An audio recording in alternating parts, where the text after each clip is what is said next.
Greetings, especially to you, my friend. Welcome back to the Watering Hole, die Watergat. I'm glad you could make it. I hope you benefit from this message today. We're going to spend some more quality time together. May the Lord refresh us, give us new revelation. May He strengthen us and help us to become the men and women that He wants us to be. I want to share with you today something a bit different, something that I've been sensing in the spirit for about 2 months already, and I've been mulling over it so that I don't want to just bring stuff, but I really believe that I am hearing right, and so I share this with you today. Receive it prayerfully and make work of it in your own life if you sense that it is God. Before we get going, let's just open in prayer. Father, we thank you that you are still speaking today. We thank you that you are a God who stands by his promises. We thank you that there is no repentance, there is no turning back from the gifts that you give to people. I thank you for your faithfulness, for your love for us. Would you speak clearly today, Lord? I pray that my words will fall to the ground, but that your Holy Spirit will speak clearly to us today. For your name's sake, in Jesus' name. Amen. So, by way of a title, are you ready, Caleb? Are you ready, Caleb? I believe most of us have received some or other prophetic word, either a word or a dream or a full-on encounter with God, and that this has the purpose of revealing God's direction and purpose and plan for our lives. Now, this may have happened years ago, and at that time when you received this word, maybe you wrote it down, put it in a file, put it in a drawer, and now you've forgotten about it. Maybe it just happened the other day. Well, what I want to say to you is I believe we are now in a season where God is drawing all your prophetic words together, and he is focusing them like a laser beam, like a gun sight. It is time for you to reopen those files. Go and get them out, open them, and begin to make work of those prophetic words. Are you ready to receive your Hebron, Caleb? In Joshua 14 from verse 10, Caleb comes to Joshua and he says this: "It was 45 years ago that the Lord told Moses to make that promise, and now I am 85. The Lord has kept me alive all this time, as he said he would. I'm just as strong today as I was then, and I can still fight as well in battle. So I'm asking you for the hill country that the Lord promised me on that day." The scripture tells us that Joshua prayed, and then he gave Hebron mountain to Caleb and to his descendants. Now it's easy to speak of Caleb. He was 45 when the Lord called him. and he had to hang in there until he was 85. You know, his enthusiasm never diminished. The hope of the fulfillment of what had been promised to him had given him strength to experience the wilderness journey of 40 years without complaining. It's a great example that expecting what the Lord has promised, hanging in there, holding on to that, strengthens your walk with the Lord. Isaiah 40, verse 31. Now, Caleb's strength didn't lie in past victories. He didn't lean on past glory and telling impressive stories and testimonies from a grey past. He's still full of energy to achieve new victories of faith. He's still saying, God, bring it on. Bring it on. He's still as strong as he was when the Lord called him. Now, when one grows older, it doesn't necessarily mean that your spiritual strength diminishes. In fact, it's the other way around. The testimony that Caleb gives to Joshua is not only about the past, but it's also, and it's especially, about now, aimed at the future. Caleb first reminds Joshua of the word. Go and get those prophecies out. Read them again, prayerfully. Read them, read them, read them. He reminds Joshua of the words of Moses. Then he recalls that the Lord, through Moses, has promised him an inheritance as a reward for his faithfulness. For Caleb, what he is saying is not just empty words. He is now going to claim what has been promised to him. You see, this is language straight to the heart of God. This is faith language. The Bible says Caleb was a man with a different spirit.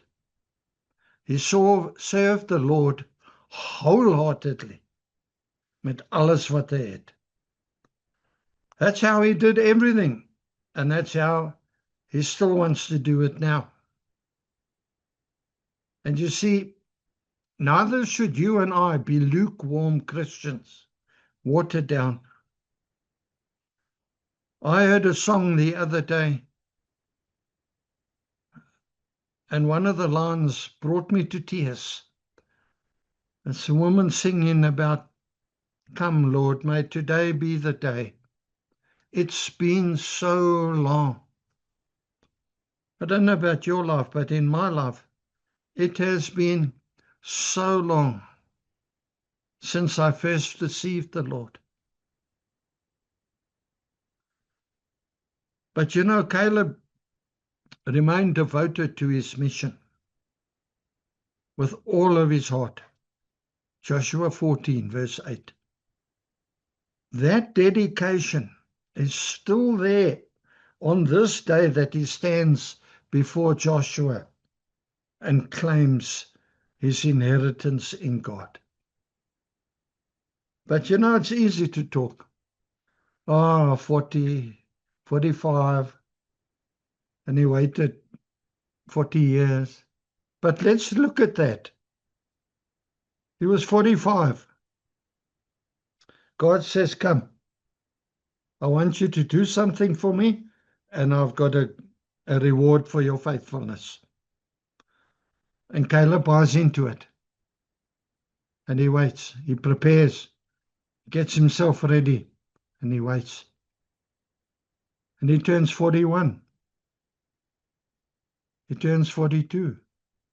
Nothing. He turns 45. He turns 50. The grey hairs are showing. He turns 55.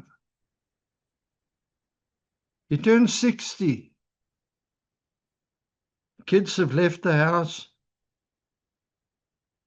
He turns 65. Retires from his job. He turns 70. Body's starting to act up. He turns 75. Still nothing. He turns 80. He turns 85. His whole life, he's been waiting for God. Now, during those years, how many times, I'm sure the enemy challenged him over and over. Caleb, are you sure you heard right? Did your God really say? Maybe you sinned too much and you've lost it. Maybe you haven't prayed enough. Maybe you're too old now. Whatever. Beloved, has he been doing that to you? Has the enemy been doing that to you? I tell you today, those are all lies. Romans 11, verse 29 in the CEV tells us that God doesn't take back the gifts he has given. Neither does he forget about the people he has chosen. Although in this verse, it's speaking of Israel in particular, this verse reveals a spiritual principle in God, that God will do what he has promised with his earthly people. He will not revoke it. In this case, with Israel, as a result of the people's unfaithfulness, the fulfillment of the promises had to be put off and delayed. But you see, with God, delay is not a problem. He doesn't revoke his promises.